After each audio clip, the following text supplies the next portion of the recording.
Hey mga ka-real talk, question lang. Have you ever had that one day sa teaching life mo na everything just went perfectly right? Like walang late na estudyante, walang nagtanong na may class po ba? At wala ring form na hinahanap bigla yung mga school heads. Oo nga no, does that day even exist?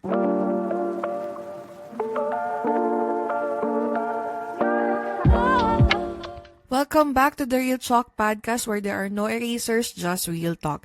I'm your teacher, Bestie Michi, and kung first time mo makinig, welcome to our Teacher Tambayan, kung saan may kape, may chika, at syempre may hugot na pang edukasyon. Last episode, pinag-usapan natin kung paano alagaan ng sarili as a teacher, pero ngayon, gusto ko namang itanong, what if teachers may perfect day nga talaga sa buhay ng mga guro? Naisip niyo ba yun?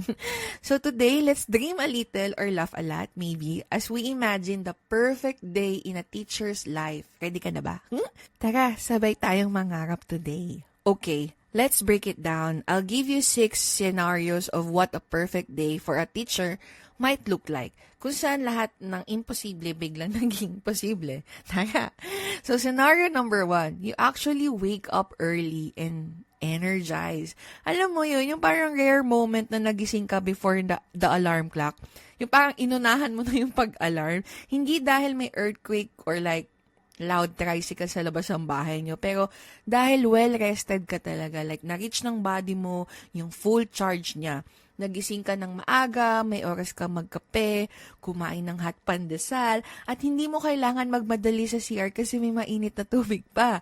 Tapos paglabas mo ng bahay, walang traffic. Sobrang aliwalas lang ng araw na to. Wala ring estudyanteng biglang sasakay sa jeep at sisigaw na, Ma'am, sabay po tayo.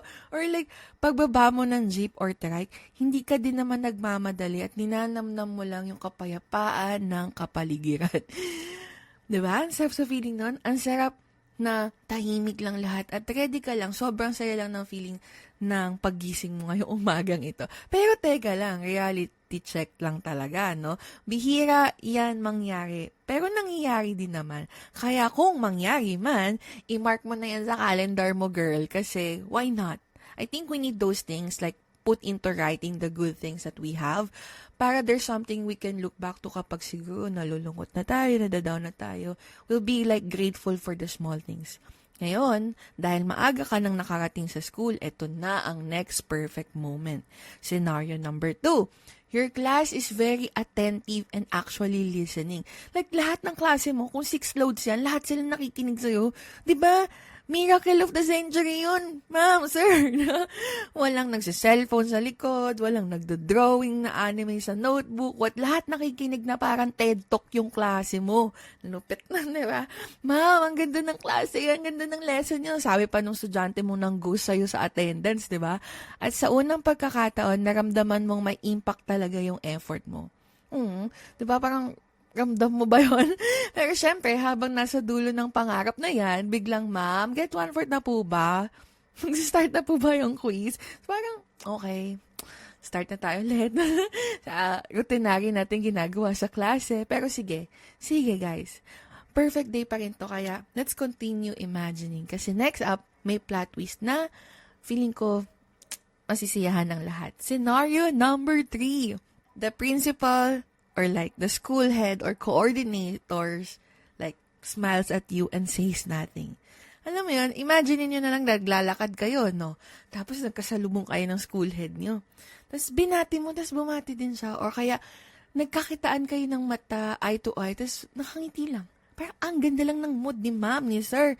Diba, Nico? Or, ang ganda ng mood. Yeah? Yes, yung simpleng good morning, ma'am, na walang kasunod na pakicomply na lang po. Walang memo, walang meeting, walang biglaang announcement na may flag ceremony bukas kahit holiday. At sa mga kultigo, parang ang tahimik lang, walang chismis, walang sumisigaw na nasa na po yung Form 137. Like, imagine, just pure peace. Coffee aroma, and maybe a small prayer of thanks. At that point, you start to believe maybe heaven is real. And it's spelled faculty room with aircon and silence. Just kidding guys, heaven is real. Pero syempre, hindi pwedeng puro tahimik. Kaya ito na, let's go to the next dream scenario natin. Scenario number 4. You actually get to eat lunch on time. Ewan ko feeling ko nahihirapan din talaga tayo kumain ng lunch on time kasi nga yung schedule, lalo na kapag dalawang shift yung school nyo, yung may morning class, may afternoon class, parang hirap talagang kumain on time ng lunch. Pero nakakakain naman, pero siguro hindi lang sobrang ideal yung pagkain. Minsan mabilisan lang. Yung tipong tamang kain lang ng onte, tapos klase na ulit. Pas after ng first class mo sa hapon, tsaka mo itutuloy yung lunch mo. Relate ba kayo doon? Yes, mga ka-real talk. Alam kong pangarap to ng marami. Yung 12 noon, hindi ka nagmamadali, hindi mo kinakain ng lunch mo habang nag-check ng test papers or habang nag-a-attendance sa advisory class. Like, may upuan ka, may plato, at hindi lang instant noodles or sa plastic ka na lang kumakain. Bonus pa kung may nagbigay ng ulam na menudo or adobo. Yan sa mga co-teacher mo. At habang kumakain ka, walang tumatawag na, "Ma'am, may visitors ka po." Kaya, yung tipong lunch break na talagang break, hindi meeting in disguise as lunch, diba? Yun ang dream. Dream lunch time yun. Pero, alam mo na, busog ka na, happy ka na. Kaya, next stop naman natin, the part every teacher secretly dreams of. Scenario number 5. A paperwork-free afternoon. Imagine, no lesson plan deadlines, no e-class record errors, no last-minute reports from the district office. Nakaupo ka lang sa desk mo, may time kang mag-organize ng materials, or simply stare at the ceiling guilt-free. Ay, ang sarap ng buhay. Tapos biglang may co-teacher na dadaan magsasabing, "Uy, ang chill mo today, ha? Girl, ha? Ang pa-relax-relax ka lang, ha?" Pero that's not sarcastic. Talaga na-appreciate na lang parang sobrang chill mo lang today. At ikaw, with your most peaceful smile, sasagot ka ng, "Self-care day lang, sis." Sa sabihin nun, di ba? Pero syempre, alam natin na sa totoong buhay, ang chill day ay madalas may kasunod na please submit at the end of the day. Di ba? Pero sige, hanggang dulo, perfect day tayo. So, to end it, eto na nga ang grand finale. Scenario 6, sweldo day. Tapos walang bawas. Oh yes! The perfect ending to the perfect day. Ang sarap na, no? Ewan ko, di ba kapag sahod, ang saya-saya natin, guys. Ang sigla-sigla natin. Or, naalala ko kapag sahod, parang iba, hindi na masaya kasi wala na talagang nasasahod eh. Pero since ito ang perfect day nga natin, at imagine niyo na lang, di ba, walang bawas. You open your ATM and for once, buo yung sweldo mo. Walang loan deduction, walang salary eme, walang co-op surprise, ano yung mga deductions sa co-op. Di ba? Ang saya nun, nakabayad ka na ng bills, nakabili ka na ng milk tea, at may natira pang Shopee sale. Lapit na palang mag-sale, no? 12/12 or 11/11. And just for that day, you feel like you're living the teacher dream. Konting luho, konting pahinga, at konting time para sabihin sa sarili na, worth it pa rin pala. Ang sarap pa rin pala maging guro. Sige, namnamin muna natin yan for 5 seconds. So, does the perfect day in a teacher's life exist? Maybe not exactly how we dream it, pero minsan, it's hidden in the little wins. Yung bata na nagpapasalamat sa iyo kasi natuto talaga siya for that day. Yung parang estudyante na nag-improve. Alam mo yun, parang for so long, wala talagang progress yung learning niya, pero on that day, no? Or sa quarter na yun, nag-i-improve talaga siya, ginagalingan talaga niya. Or yung co-teacher na nag-share ng kape sa'yo, para yun, thankful na ako eh. Diba? Lalo na kung pinagtimpla niya.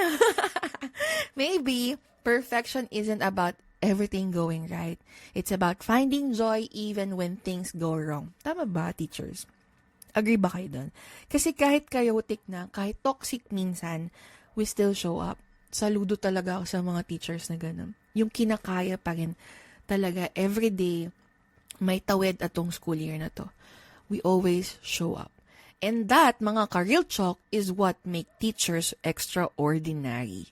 Kaya palakpakan natin ang ating mga sarili. Ang galing-galing niya, guys. Sobrang na-amaze ako kung gaano kayo ka-strong talaga in terms of not just in career-wise but in life in general. So, yun lang. Thank you for tuning in. Kung natawa ka or nakarelate sa episode na to, i-share mo sa co-teachers mo. Baka sila rin nangangarap ng perfect day-to-day. Pero, sana may sahod na bukas. Or sana may bonus na malapit na pala magka-bonus, no? Pag-pray natin yan. So, yun lang. Don't forget to subscribe, follow, and share this podcast. See you in the next episode. Bye!